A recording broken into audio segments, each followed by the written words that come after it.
감사합니다. 종교는 우리에게 좋은 충고를 줍니다.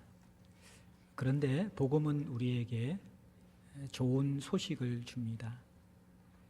인생을 살아가는데 이렇게 살면 선하게 되고, 이렇게 살면 행복하게 되고, 이렇게 살면 더 인격적이 되고 더 영적이 된다라는 좋은 충고가 필요합니다. 그런데 왜 대부분 사람들은 이 좋은 충고대로 살아가기가 참 버겁고 힘이 들고 어렵습니다. 그런데 복음은 좋은 소식을 줍니다. 추구하는 사람, 거룩한 사람, 선한 사람을 위한 것이 아니라 죄인된 사람, 거부하는 사람, 모든 사람을 초대하고 부르는 좋은 소식이라는 것입니다. 좋은 충고가 있지만 존재가 변화되지 않을 때, 그것을 살아갈 수 있는 힘이 없을 때, 그 길이 보이지 않을 때, 옳은 줄 알지만 많은 사람들에게 그 길은 짐이 되고 부담이 되는 길입니다. 그런데 복음은 모든 사람들에게 좋은 소식인 것이죠. 오늘날 교회 안에 좋은 소식을 제대로 알지 못하여 좋은 충고만 들으며 종교 생활을 하는 분들이 많이 있습니다. 그래서 이들은 좋은 소식을 제대로 알지 못하기 때문에 제대로 누리지 못하고 제대로 살지 못합니다. 저는 오늘 비시디아 안디옥에서 바울이 이방인들에게 그 회당에서 유대인과 이방인들이 함께 포함되어진 그 회당에서 전하는 메시지를 함께 들음으로써 정말 우리가 들어야 될 좋은 소식이 무엇인지, 복음이 무엇인지를 여러분과 함께 나누어 보고자 합니다. 오늘 본문의 내용이 많아서 조금 빠르게 진행되니까 여러분들 강의안을 참조하셔서 좀 잘 따라와 주시기 바랍니다. 13절에 바울과 및 동행하는 사람들이 바보에서 배를 타고 밤빌리아에 있는 버가로 갑니다. 일단 사울의 이름이 바울로 바뀌진 이후 계속 바울로 불려줍니다. 그리고 바울과 바나바 이 리더십이 바뀌어지면서 이제 바울의 이름이 앞에 나오죠.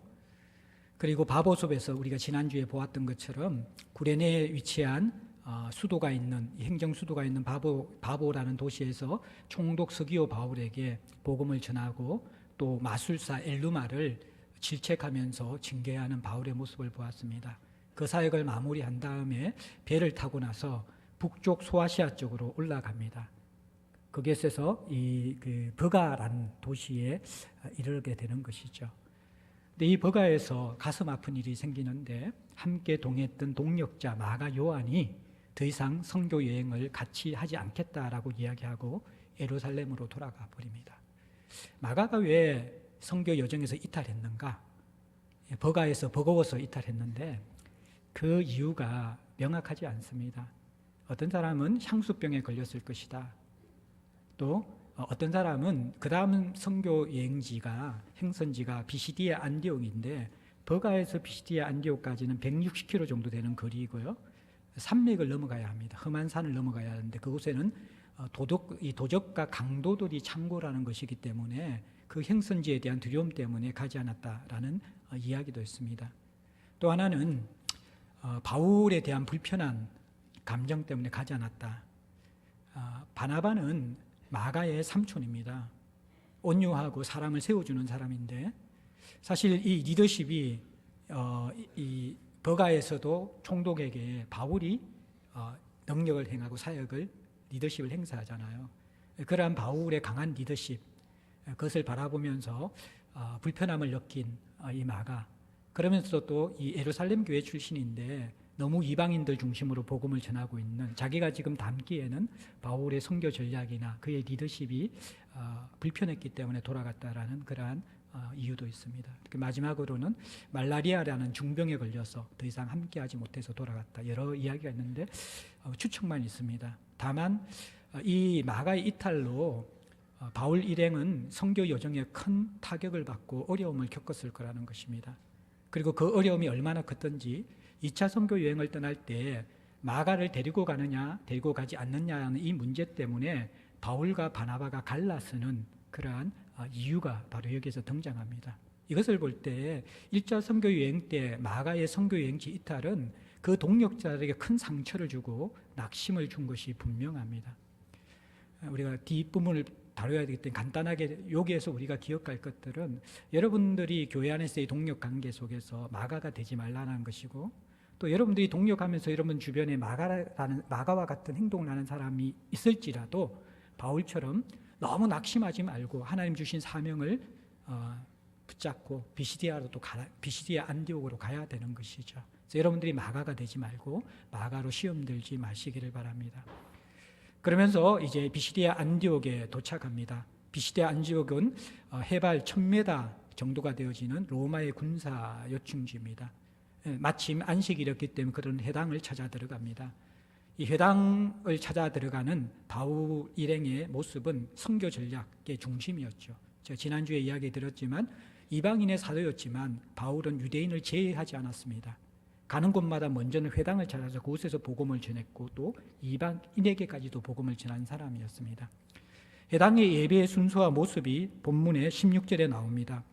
먼저 여기에 보면 회당장들이 이 회당의 리더십을 가지고 있는데, 여기에 비시디아 안디옥 회당에 회당장들이 있다는 것은 규모가 컸다는 것입니다. 회당장이 한 명이 아니라 여러 사람들이 있었다는 것이고, 이들 가운데 한 사람이 회당의 예배를 인도하는데 먼저는 모세 율법을 읽고 그 다음에 선지자의 글을 읽은 다음에 그 다음에 사람들을 둘러보면서 이 회당의 예배에 참여한 사람들 가운데서 메시지를 전할 사람이 있다라면 기회를 주는 순서로 회당 예배가 관례적으로 진행됩니다. 이때 16절에 바울이 일어나서 자신이 전할 메시지가 있다 그렇게 손짓하면서 나서는 모습이 나옵니다. 그러면서 16절에 이스라엘 사람들과 및 하나님을 경외하는 사람들아, 비시디아 안디옥, 이 비시디아 안디옥의 이름들 두 개가 있죠, 그죠? 바울이 어디에서 선교를 파송받습니까? 안디옥 교회에서. 요거는 이제 비시디아 안디옥과 비교하기 위해서, 구별하기 위해서 수리아 안디옥이라고 합니다. 수리아 안디옥. 여기는 이제 소아시아 지역, 여기는 비시디아 안디옥입니다. 이 회당에 모여 있는 사람들은 유대인들, 이스라엘 백성들이고 또 하나님을 경외하는 사람들은 유대교를 믿는 이방인들입니다. 이들 함께 섞여서 회당 예배를 드리고 있습니다. 그 예배 속에서 이제 17절부터 37절까지가 바울이 최초로 전하는 설교의 내용입니다. 이 내용을 두 부분으로 나누면 17절부터 23절까지는 구약의 복음, 구약의 좋은 소식을 요약하는 것이고, 그 다음에 24절부터 37절까지는 예수 그리스도를 중심으로 한 신약의 좋은 소식을 요약하는 것입니다. 자, 그러면 이게 왜 좋은 소식인지 우리가 빨리 이 구약과 신약 속에 나타난 복음의 본질을 우리가 살펴보겠습니다.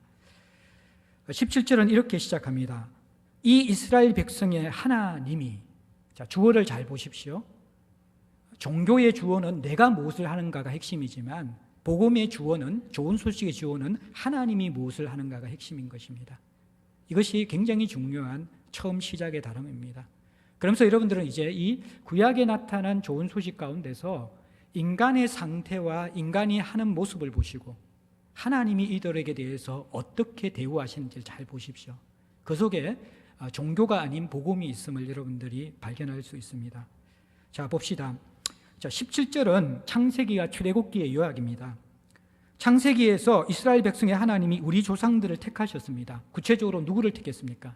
아브라함을 택했죠. 아브라함과 사라를 택했습니다. 자, 그런데 아브라함의 상태가 어떻습니까? 하나님은 아브라함을 선택하면서, 이스라엘을 선택하면서 꿈을 가지셨는데 하나님 나라를 세우는 꿈이거든요. 하나님 나라를 세우기 위해서 자신이 택한 자가 하나님의 자녀가 되고 하나님이 백성이 되도록 부르셨다라는 거예요. 그러면 온 세상의 왕이신 하나님의 자녀가 되고 하나님의 백성이 되는 사람들을 부르시는데 그들의 모습이 어떠한가? 일단 택한 아브라함은 생산치 못하는 사람, 출산치 못하는 사람이었습니다. 사라의 태는 다쳤고 아브라함의 가정에서는 출산이 일어날 수 없는 상황입니다. 그런데 이 출산치 못하는 아브라함을 택하셔서 하나님의 자녀가 되고 별처럼, 하늘의 별처럼 바다의 모래처럼 많은 믿음의 후손을, 하나님의 백성, 민족을 너를 통해 이루겠다 약속해 주십니다. 이것이 여러분들 복음인 것이죠. 우리 인간의 상태는 생명이 없는 상태입니다. 생명을 출산할 수 없는 죽은 상태입니다. 이런 자를 부르셔서 생명의 열매를 풍성히 누리고 그 생명의 역사가 번져나도록 하는 것, 누구를 통해서? 아브라함 같은 생명 없는 우리들을 부르셔서 하나님은 그 꿈을 꾸고 계시다는 것입니다. 그러면서 출애굽기의 요약이 무엇입니까? 17절에 보면 애굽 땅에서 나그네 된 그 백성을 높여서 큰 권능으로 인도하여 내셨다. 나그네 된 백성이다 그렇게 이야기했는데, 이것을 피터스는 이집트에서 짓밟히던 나그네다 그렇게 메시지에서 번역하고 있습니다. 이집트에서, 애굽에서 짓밟히던 노예인 이스라엘 백성들을 부르셔서 하나님의 자녀가 되게 합니다. 왕궁의 귀족들이 아닙니다. 잘 배운 자들이 아닙니다. 자기 능력대로 살아갈 수 있는 자들이 아닙니다. 대학볕에서 채찍에 맞으면서 벽돌을 굽고 있는 노예들을 부르십니다. 우리의 상태가 뭐냐 그러면, 하나님이 보시는 죄인의 상태, 하나님이 부르신 하나님의 자녀로 만드실 때 우리의 본래의 상태는 생명을 생산치 못하는 상태이고, 그리고 노예처럼 누군가에게 종속되어서 사는 것 같은 삶을 살 수 없는 상태에 있는 자들이라는 것입니다. 그런데 이러한 자들을 큰 권능으로 이 백성을 높여서 인도하여 내셨다. 하나님이 하신 일입니다. 그 다음에 18절에 보면 민수기를 요약하고 있습니다. 구약에 강야에서 약 40년간 그들의 소행을 참으시고, 이스라엘 백성들의 모습은 아브라함과 같이 생명을 낳지도 못하고 노예처럼 비참한 인생을 살아가던 사람들을 이제 자유케 해서 불러내어 주었는데, 그들이 하나님의 인도에 대해서 반응하는 것은 악한 소행, 불평과 불만, 감사치 않음, 하나님을 향한 반역, 이것이 40년 동안 지속되었습니다. 여러분들 이렇게 자녀를 키우면서 자녀의 불순종과 불평과 완악함들을 어느 정도까지 견딜 수 있을 것 같아요? 사실 우리가 보통 7년 대환란, 요거는 이제 애들이 자랄 때 철이 없을 때 손이 가는, 육체적 손이 가는 게 어려움이라 그런다면, 7년 대환란이 끝난 다음에 이제 여러분들 이어지는 자녀 양육에는 정말 지옥 같은 환란이 이제 이어지고 있죠. 옛날에 사춘기가 청소년 이후에 찾아왔는데, 요즘에는 초등학교 4학년부터 시작된다고 해서 사춘기라고 이렇게 이야기합니다. 옛날에는 중2병 그랬는데 이제 중1병 하다가 이제 초등학교 4학년까지 내려왔습니다. 김두식 교수가 이야기하는, 인간이 한평생 하는 지랄 총량이 있는데 자녀들이 얼마만큼 지랄을 하면서 이렇게 우리들에게 이렇게 속을 세웁니까? 길어봐야 20년 안 되죠. 그래도 7년 대하려는 뭐 애들이 그 철이 없어서 그런 거고, 어떻게 보면 애들이 자기가 자아가 형성되어지면서 부모의 건의와 부모의 어떤 관계 속에서 불평하고 어려워하는 그 시기들, 속상하게 하는 그 소행들이 길어봐야 그것도 한 7년, 많으면 10년 정도일 겁니다. 근데 이스라엘 백성들이 40년 동안 불평과 불만과 원망과, 광야에서 만나와 메추라기로 먹이시고 반석에서 샘물을 주시고 불기둥과 구름기둥으로 인도에 가시는데도 불구하고 만족이 없습니다. 꼭 부모들 느끼는 감정이죠. 또 자녀들도 느끼는 감정일 겁니다. 예? 부모가 불기둥, 구름기둥, 만나 메추라기 하는데 자녀들은 부모들의 모든 것들이 잔소리고 힘들고 어렵습니다. 예. 또 부모들은 자기가 하는 것대로 다 해주는데 늘 자녀들에게 불평과 불만을 하는데 얼마나 참겠어요, 여러분들. 40년 동안 이스라엘 백성들이 이러는 거예요. 하나님은 그것을 소행을 참으십니다. 자, 이 여호수아 지나고 나서 이 민수기고, 그 다음에는 여러분들 죄송합니다. 이제 그 창세기, 출애굽기, 민수기, 그 다음에 19절은 여러분들 여호수아의 요약입니다. 역사서. 가나안 땅 7족속을 멸하사 그 땅을 기업으로 주시기까지 약 450년간이라. 가나안 땅 7족속은 노예 잡족에 불과하고 군사훈련을 받지 않았던 이스라엘 백성들이 군사력으로 정복할 수 있는 그러한 민족이 아닙니다. 그들은 키가 장대한 네피림 족속들이었고 철저한 훈련된 군사들이었고, 무기도 이스라엘 백성과 비교할 수 없는 제일 준비된 무기를 가지고 있는 정예 부대였습니다. 그런데 이 하나님의 약속의 땅의 전쟁에서 처음 하나님께서 여호수아를 통해서 어떻게 합니까? 할례 받으라. 최선을 다해서 좋은 컨디션으로 이게 싸워도 이기지 못하는데 남성의 생식기의 표피를 잘라내는 할례를 받고 난 다음에 거동이 불편한 상태에서 어떻게 전쟁을 합니까? 여리고성을 어떻게 무너뜨립니까?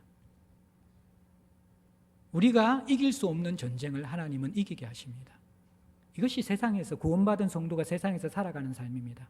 세상은 가나안 일곱 족속처럼 강하고 상식적으로는 이기지 못합니다. 그런데 우리가 믿음으로 살아갈 때 어떻게 됩니까? 할례를 받으면, 하나님을 의뢰하고 내 힘을 빼고 하나님 앞에 거룩하게 살아가면 우리는 여리고성을 무너뜨리듯 이 세상 속에서 살아갈 수 있도록 하셨습니다. 그리고 나서 여러분들, 이 가나안 땅에 완전히 정착하기까지 얼마나 걸립니까? 아브라함께 주셨던 약속의 땅을 주기로 했는데 450년이 걸립니다. 좀 길기는 길지요, 그죠?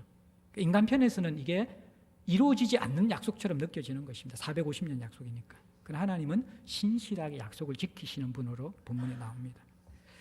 그 다음에 여러분들 20절은 사사기 말씀이잖아요. 선지자 사무엘 때까지 사사를 주셨다. 사사기 시대의 장소는 약속의 땅에 들어간 이스라엘 백성들입니다. 그들은 사명을 가지고 들어갔죠. 영토를 분배했지만 그 영토 속에는 여전히 가나안 족속들이 살아가고 있었습니다. 생존하고 있었습니다.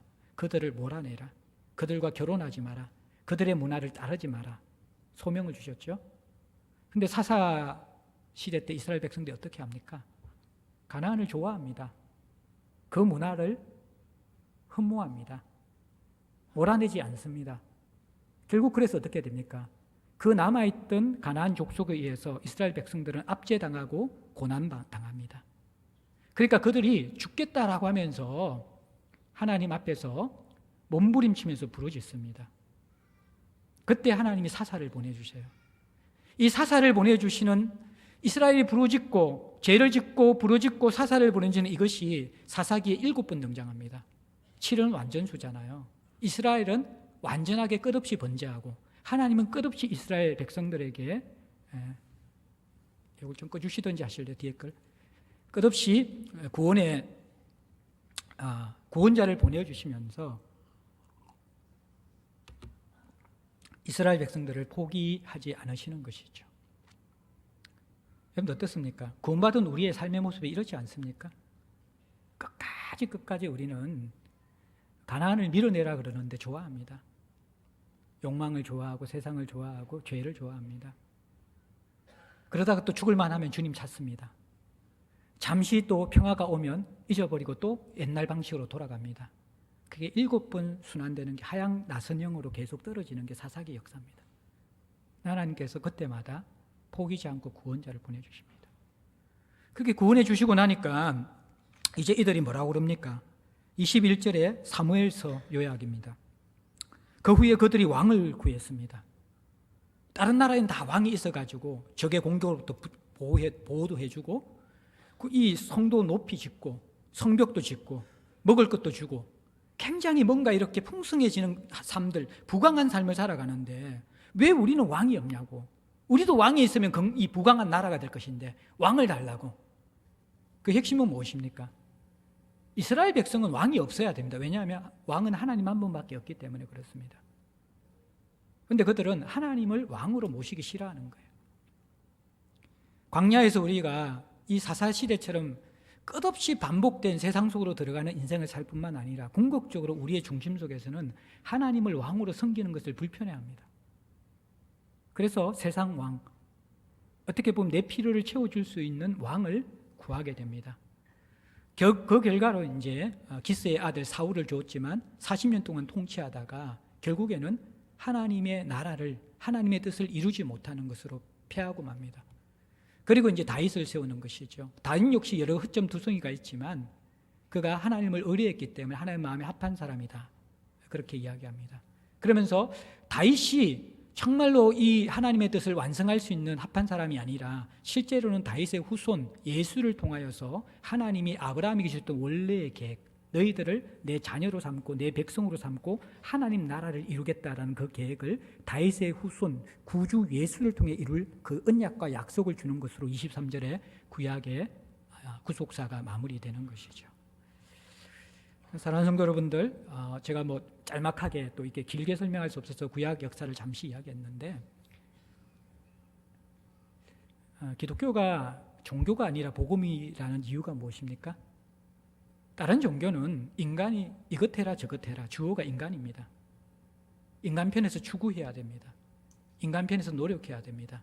인간 편에서 성취해야 합니다. 인간 편에서 몸부림쳐야 합니다. 그런데 복음의 첫 출발은 이스라엘의 백성 하나님이 인간의 상태, 이 17절부터 20절까지가 한 문장이거든요. 한 문장. 아브라함은 생산치 못하고 이스라엘은 노예 상태이고 광야에서는 악한 소행을 일삼고 약속의 땅에 들어가서는 7번 끊임없이 세상을 사랑하여 죄를 짓고 사무엘서에서는 왕을 구하는 것이 이스라엘 백성의 모습입니다. 저와 여러분의 모습과 똑같은 것 아닙니까? 일반 종교에서 이러한 부류의 사람들은 종교의 유익을 얻을 수 없는 사람들입니다. 그런데 복음 안에서 이 복음을 들을 대상이 바로 이러한 사람이라는 것입니다. 위로가 되지 않습니까? 우리도 똑같은 사람들이죠. 그런데 이러한 이스라엘을 위해서 하나님은 약속을 주셨고 노예 상태에서 큰 권능으로 높여서 인도하여 주셨고 하나님의 전쟁을 통하여서 이스라엘 백성들을 가나안 7족속을 쳐서 무찌르고 승리하도록 해주셨고 그리고 결국에는 이 사사시대에 끊임없이 죄 속에 뒹굴고 세상 속으로 들어가는 이스라엘을 포기하지 않고 구원자 사사를 보내어 주셨고 인간왕을 구하지만 진정한 왕의 예표인 다윗을 세워주시면서 너희들에 대한 통치를 내가 포기하지 않을 것이고 궁극적으로 다윗의 후손을 통해서 참된 왕을 통해서 너희들을 구원할 내 구속사의 역사는 지속된다라는 그 하나님의 기대와 약속으로 마무리되는 것이 구약의 역사라는 것입니다. 제가 다 뭔가 이렇게 이게 적용 부분을 많이 해서 속고 싶지만 신약으로 넘어가겠습니다. 마지막 제가 초대 속에서 좀 더 정리를 하겠습니다. 짧은 시간에는 구약 전체를 우리가 훑을고요. 이제 24절, 25절에는요 세례 요한의 사역이 나옵니다. 간단하게 이야기하면요, 세례 요한은 24절에는 회개의 세례를 이스라엘 백성들에게 전파하는 사명이 있습니다. 회개의 세례는요, 이제 예수를 통해서 도래할 하나님 나라, 그 하나님 나라를 예비하기 위해서 영적 토양을 기경하라는 것입니다. 하나님 나라가 오는데 장애가 될 만한 모든 거침되는 것들을 제거하고 하나님 나라를 맞이하기 위해서 그것을 기쁨으로 방향을 틀어서 기대하고 있는 모습이 바로 회개하는 모습입니다. 돌이키는 모습. 그 다음에는 25절에는 나는 그리스도가 아니고 내 뒤에 오시는 이가 있고 나는 그 발의 신발끈을 풀지도 못하는 자이다 라고 하면서 요한은 자신이 아닌 곧 오실 하나님 나라의 주인공 예수 그리스도를 소개하며 이스라엘 백성들이 예비하도록 준비시키는 사명을 감당합니다. 그리고 나서 26절부터 37절까지 예수 그리스도의 복음을 요약하고 있습니다. 26절에 보면 결국 아브라함 때부터 주셨고 다윗에게 후손을 통해서 주시라는 그 하나님의 구원의 말씀과 약속을 이제 우리에게 보내셨다. 그것이 예수다라고 26절에 이야기합니다.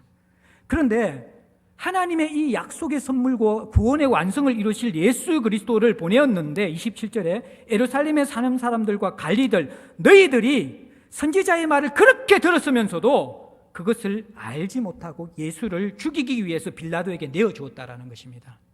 사실 그것은 성경에 이미 예언되어져 있는 사실이고 성취되는 모습이다 이야기합니다. 그러면서 30절 31절은 결국에는 십자가에 죽으시고 하나님은 그분을 예수 그리스도를 살리셨다. 자, 26절 28절 30절을 보면 구약과 똑같은 패턴입니다. 하나님은 구원의 약속을 주셨고 그것을 성취해서 보내주셨는데 28절에 인간들은 죽일 죄를 하나도 찾지 못한 예수 그리스도를 죽였다라는 것입니다. 어떻게 보면 구약의 죄악과 비교가 되지 않는 구원자인 하나님 아들을 죽이는 악행까지 나아가는 인간의 모습을 신약 속에서 절정으로 보여줍니다. 인간의 악의 절정의 모습을 보여주고 그 다음에 하나님의 사랑의 절정의 모습을 보여준 게 무엇입니까? 그 구원자를 죽이는 인간들을 심판하지 않고 십자가의 죽으심과 부활을 통하여서 이들을 구원하시는 하나님의 사랑이 드러나고 있는 것이죠. 그것이 하나님이 하신 일입니다. 그리고 31절에는 우리가 바로 이 복음의 정인이고 하나님의 약속이 성취된 것을 보았고 너희들에게 전하고 있다라고 이야기합니다. 그리고 32절, 우리도 조상들에게 주신 약속을 너희에게 전파한다. 예수 그리스도의 복음은 이 유대인들에게, 비시디아 안디옥에 있는 유대인들에게 새로운 복음이 아니라, 만들어진 복음이 아니라 하나님이, 구약의 하나님이 아브라함에게 주셨던 약속으로부터 이어져 내려오는 언약의 복음이고 그 약속의 성취라는 것들을 이야기해 주는 것이죠. 그것이 예수의 복음이다 이야기해 줍니다. 그리고 33절부터 37절까지는 구약의 예언이 성취된 복음이라는 것을 확증하기 위해서 시편 2편 7절, 오늘 너는 내 아들이라 오늘 너를 낳았다. 이사야서 55장 3절 34절에 나오죠. 예수께서 썩음을 당치 않고 부활하셔서 다윗의 거룩하고 mid보는 사, 다윗에게 허락한 거룩하고 mid보는 사가 이 이사야서 55장의 배경에 보면요, 물 없이 이 모든 자들에게 값 없이 돈 없이 성령이 기름 부어지고 구원을 선물로 주실 것을 약속해 주시는 그 은사를 너희들에게 주겠다라는 구약의 예언들을 이야기하고요. 그 다음에 35절에 여러분들 시편 16편 10절을 통해서 예수 그리스도가 썩지 않고 죽지 않고 부활할 것을 예언한 내용들을 통해서 구약의 예언이 예수에게 성취되었다, 그렇게 선언하고 있는 것입니다. 자, 이제 마지막으로 38절부터 41절까지의 내용을 통해서 다시 한번 여러분들의 복음을 요약하고 복음의 핵심들을 좀 여러분들에게 나누면서 복음의 초대를 우리가 귀 기울이기를 원합니다. 38절 보십시오. 38절 한번 같이 한번 읽어봅시다. 같이 시작. 그러므로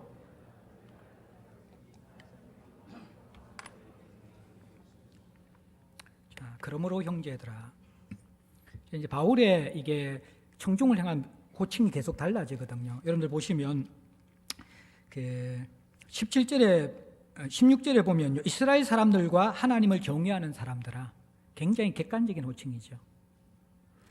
그 다음 26절 보십시오. 예수의 복음을 소개하면서, 구약을 마무리하고 예수의 복음을 소면서 형제들아, 친근해졌죠. 근데 형제들아 친근해졌는데 여전히 아브라함의 후손과 하나님을 경외하는 사람들아, 이게 같이 붙어 있습니다.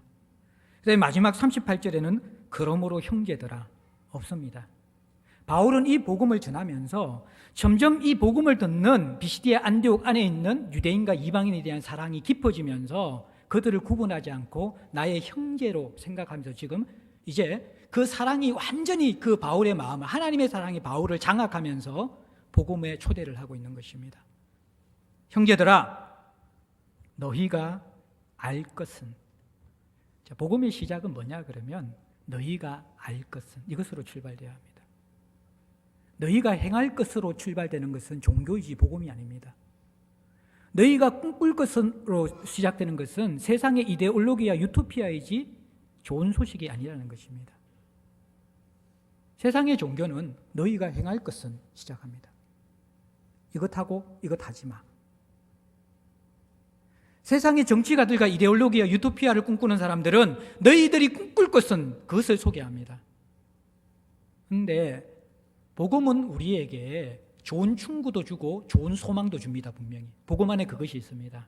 그러나 복음의 본질적인 첫 출발은 너희가 알 것은, 좋은 소식을 아는 것으로 출발해야지, 좋은 소식을 누리는 자들만이 그 다음에 충고가 좋은 충고가 되어지고 그 다음에 소망이 좋은 소망이 되어지는 것입니다. 좋은 소식을 알지 못하는 사람들은 이것을 하라, 이것을 하지 마라는 율법이 짐이 되어집니다. 하나님 나라가 소망이 됩니까? 아닙니다. 그것은 그들에게 심판과 끄리끼는 것이 되어집니다. 좋은 소식이 없는 사람들에게는 좋은 충고도 좋은 소망도 일어날 수가 없습니다. 그래서 너희들이 좋은 소식을 먼저 알아야 된다는 것입니다. 좋은 소식이 무엇입니까? 구약과 신약을 정리하면서 복음은 하나님이 하시는 일이라는 것입니다. 너희들은 아브라함처럼 죽었고 생산치 못하고 노예 상태이고 광야에서 불평하는 그 백성들처럼 끊임없이 자기중심적으로 불평하고 끊임없이 반역하는 그러한 DNA가 이게 뿌리 깊이 박혀 있는 존재들이고, 구원시켜서 약속의 땅에 던져 주었는데 그곳에서 하나님을 즐거워하기보다 세상을 즐거워해서 세상에 푹 빠져서 하나님을 버리면서 고통받다가 힘들 때만 하나님을 찾으면서 한 번, 두 번으로 그치는 게 아니라 죽을 때까지 계속해서 반복되는 패역한 죄를 저지르는 인간들이고, 그것을 건져 주었는데도 하나님 앞에 무릎 꿇고 주님을 주님으로 섬기기는커녕 또 다른 왕을 구하면서 인생을 마무리할 수밖에 없는, 끝없이 은혜를 주고 끝없이 하나님께서 개입하셔도 너희들의 본성과 너희들의 DNA는 실패하고 죽을 수밖에 없는 존재라는 것이 바로 인간 실존입니다. 근데 이러한 인간들을 하나님께서는 포기하지 않고 끝까지 책임져 주시고, 마지막 인간의 폐악이 뭡니까? 자기를 살리려고 온 아들을 죽이는 것입니다. 구원자 예수를 죽이는 것입니다. 근데 하나님은 무엇입니까? 그 사랑과 그 사랑의 결정체인 아들을 죽인 인간들을 불로 심판해도 시원치 않을 테인데, 사실은 그 죽음, 인간들이 미워해서 죽인 그 죽임 속에 하나님은 그 미워해서 죽이는 그 죄인들을 구원할 사랑을 녹여서 우리에게 다시 다가오신다는 것입니다. 이것이 좋은 소식입니다. 어느 누가, 어떤 종교가 이러한 인간됨에 대한 실체를 정확하게 보여주고 있습니까? 그리고 어떤 종교가, 어떤 가르침이 이러한 인간들에게 소망이 있다라고 이야기할 수 있습니까? 그 누가 그 아들까지 죽이는 이 인간의 악행 가운데 포기하지 않고 여전히 사랑하며 구원에 초대하면서 부르고 있는 그러한 열린 가슴을 가진 아버지가 있는 종교가 있습니까? 이 하나님을 바울은 경험한 것이죠. 다메섹 도상에서 먼저 경험했습니다. 원수된 자기를 부르시는, 교회를 핍박하는 자기를 부르시는 하나님을 경험하고 나서 형제들아, 너희가 좀 알아라. 너희들의 조상 때부터 수천 년 동안 율법을 지키면서 살아왔지만, 종교 생활을 했지만 너희들이 왜 그렇게 모르느냐? 아브라함 때부터 끊임없이 선지서를 통해서 이 좋은 소식이 무엇인지를, 하나님의 언약이 무엇인지, 약속이 무엇인지를 끊임없이 이야기했는데 너희들은 왜 그것을 깨닫지 못하느냐? 예수님 왔을 때 그들의 종교적인 형태가 무엇입니까? 무엇을 하라, 무엇을 하지 마라. 바리새인의 가르침이었습니다. 껍데기 종교입니다. 화려한 성전 미문 앞에 안전뱅이 거지처럼 종교 생활은 화려한데 자기의 삶은 한 박자도 움직일 수 없는 안전뱅이와 같은 신앙생활을 하는 것이 유대교의 본질이고 실체였습니다.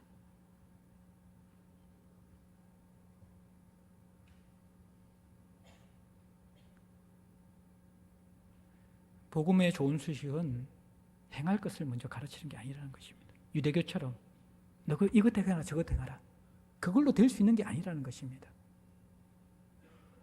유토피아나 이데올로기처럼 이것을 꿈꾸라고 해서 그것이 주어지는 것이 아니라는 것입니다. 우리가 모릅니까? 아내를 사랑해야 되는 거 모릅니까, 여러분들? 자녀를 엄연화로 대해야 되는 거 모릅니까, 여러분들이? 자녀들이 부모를 존경해야 되는 거 모릅니까? 안 된다는 거예요, 우리가 그게. 이것이 너희들이 행할 것이다.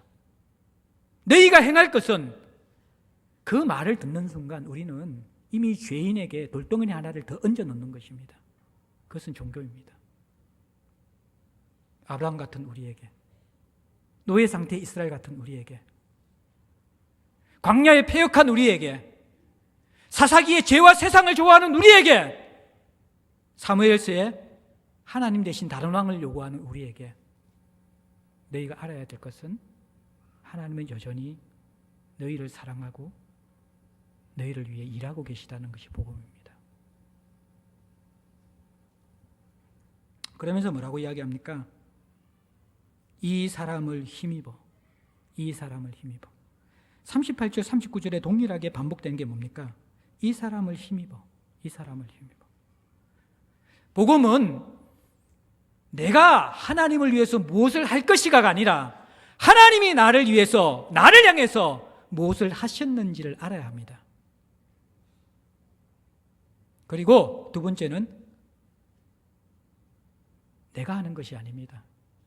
내 힘으로 하는 것이 아닙니다. 내 의지로 하는 것이 아닙니다.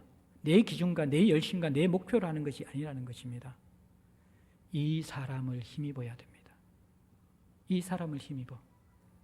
우리는 이미 구약부터 신약까지 이스라엘 백성까지 철저하게 실패한 사람들입니다. 그것이 교리적으로는 전적 부패한 인간이라는 것이죠. 전적 타락한 인간의 모습이라는 것이죠.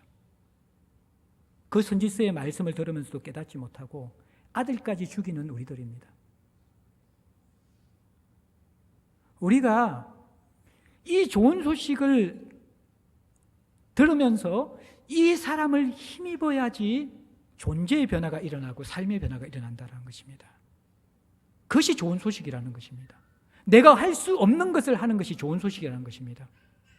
아브라함이 태가 다쳤는데 어떻게 자손을 생산합니까?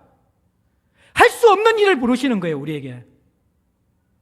우리가 어떻게 거룩한 사람이 됩니까? 우리가 어떻게 하나님 나라를 사모합니까?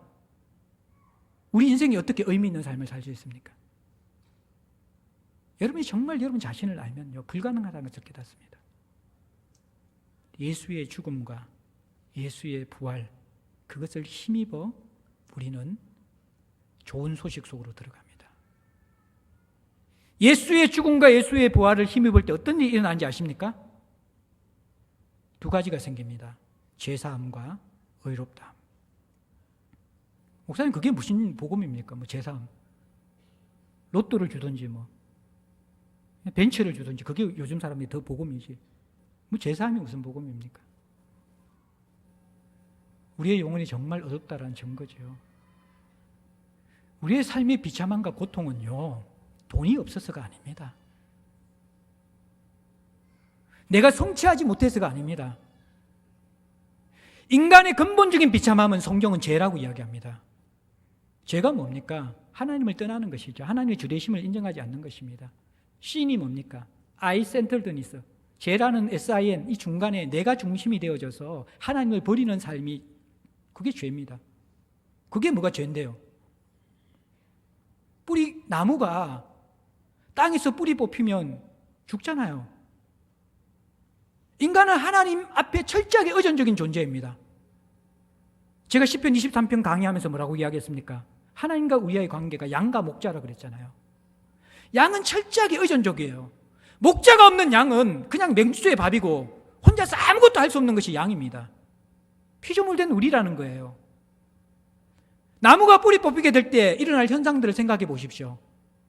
그 나무가 아무리 비싼 품종이라도, 아무리 잘 이렇게 원예사가 이렇게 잘 가꾼 거란 나물지라도 뿌리 뽑히는 순간에 죽음만이 기다리고 있습니다. 그것이 태어난 인간의 모습이고 죽어가는 인간의 실존이라는 것입니다. 처음에 뿌리 뽑힐 때는 그나마 볼만하죠. 시간이 지나서 바짝바짝 말라가 보십시오. 남이 색칠한다고 해서 살아나지 않습니다. 물을 끼얹는다고 해서 그 거대한 나무가 살아나지 않습니다. 인간은 태어나자마자 철이 들면서 죽음과 같은 삶을 살아가다가 죽음으로 끝나는 인생으로 마무리되는 죄인이라는 것입니다.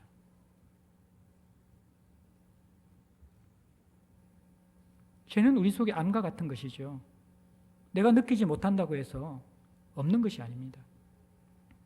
암의 무서움은 느끼는 순간 말기라는 것입니다. 성경이 우리를 죄인이라고 이야기하는데 우리는 철저하게 죄인이 아니라고 이야기합니다. 근데 결국 여러분들 죽음 앞에서, 인생의 위기 앞에서 암이 경험되기 시작할 때 내가 환자구나, 내가 죄인이구나 느낄 것입니다. 하나님의 진단은 우리가 죄인이라는 것입니다. 이 문제가 해결되지 않고는 여러분들은 사는 것 같은 삶을 살 수가 없습니다. 노예 상태에 묶여 있는 사람인데, 생명이 없어 죽어 있는 사람인데 어떻게 사는 것 같은 삶을 살고 선한 삶을 살고 기쁨의 삶을 살고 의와 희락과 평강의 삶을 살아갈 수가 있습니까? 성경은 그럴 수 없다고 생각합니다. 죄의 문제가 해결돼야 되죠. 예수의 보혈이 이것을 자유케 하는 것입니다. 꽉 눌려있는 삶, 답답한 삶, 사방으로 우겨상을 당한 삶, 노예 상태의 삶, 내가 하는 것 같지만 중독된 삶, 이게 죄의 삶입니다. 사랑하고 싶은데 사랑이 됩니까? 용서하고 싶은데 용서가 됩니까? 선한 일을 하고 싶은데 선한 일이 됩니까? 유일하게 자동으로 되는 거, 죄 짓는 것만 되는 것이죠. 우리는 인간이 얼마나 비참한 존재입니까? 하나님의 형상으로 지음받았는데 죄인들은 짐승보다 못한 삶을 사는 사람들이죠. 죄송합니다. 짐승들은요, 본능적으로 먹을 만큼 먹으면 더 이상 안 먹습니다. 그리고 약한 짐승들에게 양보할 줄 압니다. 인간의 욕심이 그렇습니까? 여러분들, 소유가 죽을 때까지 내가 다 쓸 수 없는 소유가 있는데도 그게 만족이 있습니까? 더 약한 사람에게 내어주는 사람이 있습니까? 사실 우리는 짐승만도 못한 욕심을 가지고 살아갑니다. 성욕은 어떻습니까? 짐승들은 자신의 자손을, 자신의 이 새끼를 생산하기 위할 때만, 발전기 때만 그렇게 합니다. 인간은 어떻습니까? 건강한 부부관계가 있는데도 부릴 듯한 정욕을 다스리지 못합니다. 하나님의 형상으로 지음받은 인간들의 겉모습은 멀쩡하지만 실상은 만물보다 부패하고 거짓된 존재이고, 자유로운 삶을 살아간다고 하지만 무엇인가는 매여있고 중독된 것이 인간의 실종입니다. 제사함이 필요 없습니까? 이것이 없이는 우리가 자유케 되지 않습니다. TV에 광고에 보면 변비 탈출 그러면서 막 빵 뚫면서 날아가잖아요. 죄를 제대로 느낀 사람들은요, 답답합니다. 우울합니다. 내가 할 수 없다는 것을 압니다. 세상은 강하고 나는 약합니다. 선을 행할 수가 없습니다. 내가 할 수 없는 것이 없는 피조물이라는 것을 깨닫게 됩니다. 제사함은 우리를 다시 하나님 안으로 심겨주는 것입니다. 우리의 죄를 씻겨줍니다. 자유케 해줍니다. 우리를 얽어매는 사슬을 끊어줍니다. 하나님의 형상으로 우리의 존재를 회복해줍니다. 의롭다함. 의롭다함은 이게 교리로 우리가 너무 알고 있는데, 제가 이 의롭다함과 제사함과 의롭다함을 생각하면서 좀 하나님이 제게 주신 은혜, 이게 하나의 이미지가 있어요. 그건 뭐냐 그러면 상호 계좌이체의 이미지입니다. 제가 한번 이야기해 드렸는데, 장기, 이게 사람이 간이 망가지거나 콩팥이 망가지면 살지 못하잖아요. 근데 이 간이나 신장 같은 경우에는 이식이 되잖아요. 누군가가 자신의 것을 여러분들 이식해 줬다면 어떤 마음이 들까요? 엄청난 감격이 있지 않나요? 간이식을 받지 않으면 죽는데, 제 지인 가운데, 아는 분 가운데 사실 이 가족의 간을 이식받아서 지금 살아가는 사람이 있어요. 그 사람은 이제 새로운 삶을 사는 사람이에요. 여러분들, 이 간이식이나 신장이식 받는 것만 해도 큰 은혜이고 새로운 삶이 열려지지 않겠습니까? 근데 복음은 뭘 주냐 그러면 상호 계좌이체거든. 그게 뭐냐면 신분과 소유의 이 계좌이체가 일어납니다. 십자가에서 무슨 일이 일어나는가? 우리가 죄인이잖아요. 우리의 모든 죄가 십자가에 토설되어질 때 하나님께서는 그 십자가의 죄를 다 끌어안으셔서, 하나님의 신분이 뭡니까? 하나님의 아들이잖아요. 죄인인 우리가 죽어야 될 자리에 하나님이 대신 죄인이 되어서 죽으십니다. 그 다음에 어떻게 되어집니까? 죄인인 우리 대신 하나님이 죽으시고 죄인인 우리를 하나님의 자리에 앉히십니다. 하나님의 자녀가 되게 하시는 것이죠. 신분의 변화가 일어난 것이죠. 하나님의 아들은 죄인이 되고 죄인인 우리는 하나님의 아들이 되는 신분의 변화, 계좌이체가 바로 상호 계좌이체가 십자가에서 일어나는 일입니다. 죽으심과 부활을 통해서 일어나는 확정입니다. 그분의 소유와 우리의 소유가 뒤바뀝니다. 우리는 선한 것이 없는 존재들입니다. 선을 행할 수 없는 자들입니다. 죄밖에 지을 수밖에 없는 자들입니다. 만물보다 거짓되고 부패한 마음을 가지고 있는 자들입니다. 하나님은 회전하는 그림자도 없는 선하신 분입니다. 정결하신 분입니다. 모든 것의 근원이시고 생명이시고 능력이십니다. 우리는 아브라함처럼 죽음의 존재이고 열맺지 못하고 노예와 같은 인생을 살아가는 그러한 자들입니다. 우리는 불순종의 자녀이고 하나님은 순종의 자녀입니다. 예수 그리스도는. 이 정체성과 이 소유가 십자가 안에서 바뀌어지게 되는 것이죠. 우리는 예수 그리스도의 부활의 생명에 동참하여서 하늘의 삶을 살아가는 존재로 바뀌어졌습니다. 예수는 우리의 모든 인생의 질고와 삶들을 공생의 기간에 짊어지셨고 십자가에서 담당하심을 통해서 끌어내셨습니다. 그분의 소유와 우리의 소유가 상호 계좌이체 되는 것이죠. 상식적으로 생각해 보십시오. 이것이 좋은 소식이 아닙니까? 복음이 아닙니까? 당장 죽어가는 사람에게 신장 하나 떼어줘도 그 하나의 감사 때문에 평생 그 사람을 기억하며 살아가는 것이 인간의 근본적인 도리인데, 가치 없는 우리 인간들, 죄인들, 구약의 역사에서 신약의 길까지 쭉 이어지는 우리 인간의 근본적인 실체들을 우리가 보면서 그것이 나라는 것을 인정이 되지 않습니까? 그러한 나를 포기하지 않으시고 예수 그리스도를 통해서 그분의 죽으심과 부활을 힘입어 제사함과 의롭다함을 주는 것이 바로 복음입니다. 이 복음으로 간절하게 바울이 초대하면서 마지막 경고를 하죠. 40절에 너희는 선지자들 통하여 말씀한 같이 너희에게 미칠까 상가라. 하박국 1장 5절에 나오는 경고입니다. 이것을 제가 유진 피터슨의 메시지로 번역해서 읽어드리겠습니다. 조심하여라 비웃는 자들아, 뚫어지게 보아라. 너희의 세상이 산상조각 나는 것을 내가 바로 너희 눈앞에서 일을 행할 것인데 그 일이 눈앞에 닥쳐도 너희는 믿지 않을 것이다. 엄청난 하나님의 마지막 심판의 진노가 있습니다.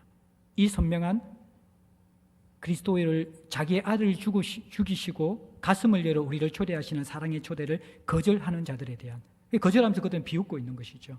심판이 문 앞에 있는데도 일어날 것 같이, 일어나지 않을 것 같이 여기고 있는 사람들의 무뎌져 있음과 굳어져 있음과 하나님의 사랑에 반응하지 못하는 자들에 대한 경고입니다. 그런데 결국 하나님의 마음은 멸망받아라는 그 말이 아니라 죄사함과 의롭다함을 예수를 힘입어 받으라는 것입니다. 사랑하는 성도 여러분들, 저도 목회자로 사역하면서 좋은 소식을 잊어버리고 좋은 충고만 하고 좋은 충고대로 살려고 하는 그러한 어리석음이나 또 이 진정한 복음의 노선에서 가끔씩 이탈할 때가 있습니다. 인간의 본성은요, 그저 주시는 하나님 은혜에 대해서 본능적으로 불편해합니다. 바리새인들과 마찬가지로. 너희가 알 것은 그 사람을 힘입어, 이게 복음의 중심인데 우리가 행할 것은 내가 내 힘을 가지고, 이것에 익숙한 사람들입니다. 계속해서 복음으로 돌아오지 않으면, 계속해서 좋은 소식 안에 거하지 않으면 나도 모르는 사이에 우리는 종교생활하는 사람들이 되어져 버립니다. 좋은 소식이 없이 좋은 충고만 듣는 사람들은 화석화됩니다. 바리새인화 되어집니다. 그들의 신앙생활은 메말라 있습니다. 그 속에서 그 어디에도 의와 희락과 평강을 볼 수가 없습니다. 좋은 충고의 문제가 아니라 좋은 소식이 없기 때문의 문제입니다. 사랑하는 성도 여러분들, 이 자리에 있는 여러분 가운데 좋은 소식을 가지면서 예배에 참여하는 사람들은 좋은 충고가 여러분에게 가장 행복한 그분의 초대가 될 것입니다. 좋은 충고인 율법이 무엇입니까? 우리를 사랑하시는 하나님이 우리 인생을 하나님의 자녀로서 복되게 하는 인생 매뉴얼이 율법 아닙니까? 사랑하는 자가 주신 그 율법, 그것이 가장 행복한 것이 바로 사랑의 관계에 있는 사람들입니다. 좋은 소식이 없는 사람들, 그 사람을 힘입지 못하는 사람들은 모든 교회 생활과 가르침과 모든 행위들이 좋은 충고입니다. 좋은 행위입니다. 그런데 어느 순간 내 인격과 내 수준을 넘어서는 것이 바로 복음의 길이거든요. 그 순간에 여러분들은 그 좋은 충고가 힘든 충고가 될 것이고, 좋은 소식이 여러분들에게는 불편하고 꺼리끼고 어리석은 이야기가 되게 될 것입니다. 사랑하는 성도 여러분들, 오늘날 한국교회가 무엇보다 회복해야 될 것들은 너희가 알 것은, 좋은 소식을 다시 한번 확인해야만 합니다. 내가 어떤 존재이고 하나님이 나를 위해서 무엇을 하셨는가. 예수를 힘입어야 합니다. 그리고 우리 인생의 가장 소중한 제사함과 의롭다함을 깨달아야 합니다. 그러면 날마다 우리는 새 창조의 삶을 삽니다.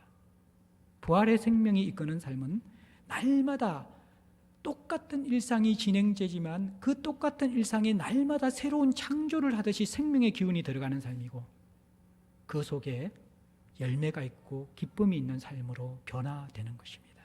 그것이 하나님 나라가 임한 성도와 교회의 본래의 모습입니다.